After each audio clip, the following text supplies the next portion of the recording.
ষড়যন্ত্রকে চেতনার উত্তাপ দিয়ে তারা জানেন ইউপিএ সরকারের আমলে যখন ত্রিপুরার দুটো এমপি ছিল বামফ্রন্টের, পশ্চিমবাংলার ৩৫টা এমপি ছিল বামফ্রন্টের ৪২টার ভিতর, দিল্লিতে বামফ্রন্টের ৬১টা এমপি ছিল,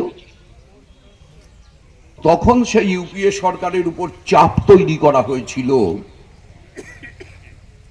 এত বেকারত্বের মধ্যে ১০০ দিনের কাজের ব্যবস্থা করবার জন্য। তখন চালু হয়েছিল এনরেগা, মনে থাকার কথা আপনাদের।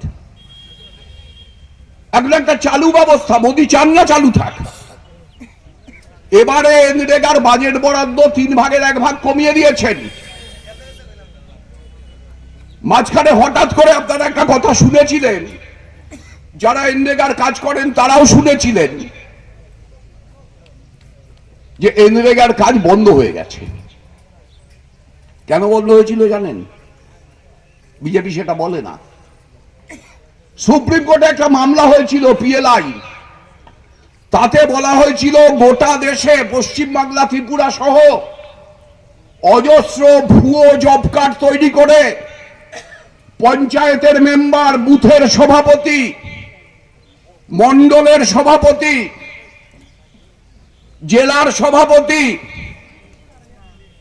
ও রাজ্যে তৃণমূল, এই রাজ্যে বিজেপির বিভিন্ন স্তরের নেতারা ভুয়ো জব কার্ডে টাকা তুলছেন। সুপ্রিম কোর্ট নির্দেশ দিল কত ভুয়ো জব কার্ড আছে বের করতে হবে।